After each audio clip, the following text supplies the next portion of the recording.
अंबाला में इन दिनों शीतलहर चल रही है। जिस प्रकार से 2 दिन की बारिश के बाद मौसम बदला है, उससे आम जनजीवन प्रभावित हुआ है। पश्चिम से चल रही ठंडी हवाओं से अंबाला के तापमान में गिरावट आई है, जिसमें ठिठुरन बढ़ गई है। स्वास्थ्य विभाग ने भी एडवाइजरी जारी की है कि शीतलहर से अपने आप को बचा कर रखें। ठंड लगने पर डॉक्टर्स की सलाह लें। ठंड से बचने के लिए लोग अलाव का सहारा ले रहे हैं।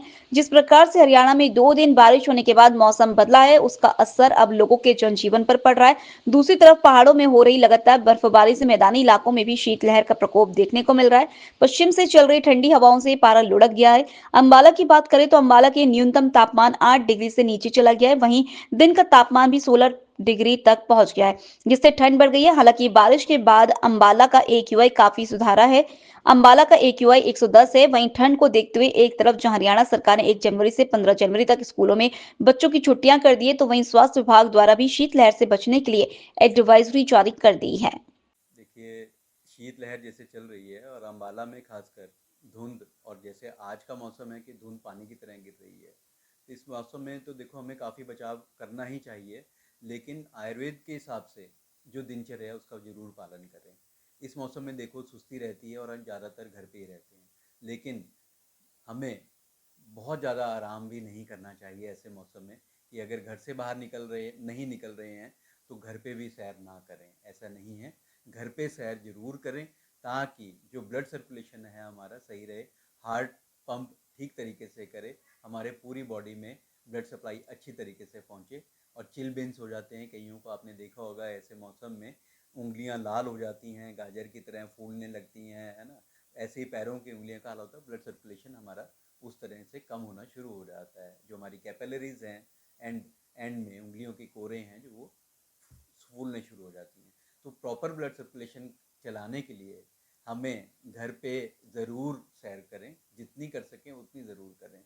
दिन में सोना नहीं चाहिए, क्योंकि कब बढ़ेगा दिन में सोने से तो हमारे अंदर जितनी भी सर्दी वाली दिक्कतें आती हैं सर्दी के मौसम में, जैसे खांसी, जुकाम, गला खराब, आँखों से पानी निकलना, ठीक है, ज़्यादातर ये बीमारियाँ शुरू होने का डर रहता है। तो दिन में सोना नहीं चाहिए। खान-पान की अगर मैं बात करूँ तो खाने-पीने में हमें ज़्यादा चटपटी चीज़ों का आनंद आता है ऐसे मौसम में, है ना? लेकिन वो चीज़ें नहीं खानी चाहिए।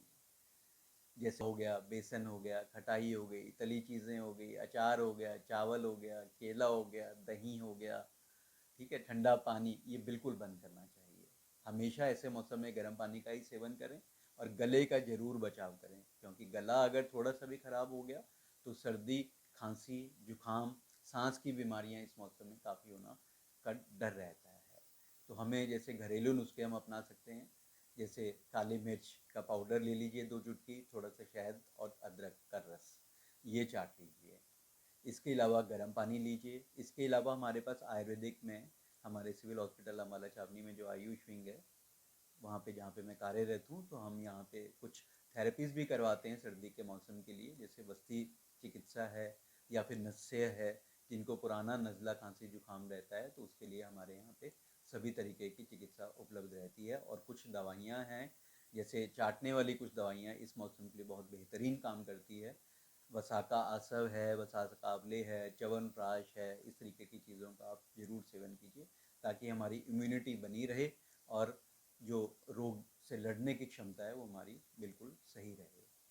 अस्पताल की बात करें तो अस्पताल में किस तरह के मरीज ज़्यादा देखने को मिलते हैं? देखिए, अस्पताल में तो आजकल जो मरीज़ हैं, मेरे पास तो जोड़ों के ही मरीज़ ज़्यादा आते हैं या स्किन की प्रॉब्लम्स के ज़्यादा आते हैं।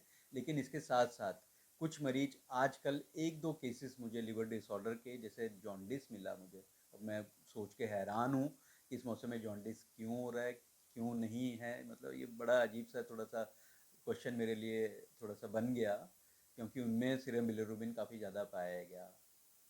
लोकल से लेकर ग्लोबल तक की खबरों के लिए देखते रहिए सच्ची रिपोर्ट।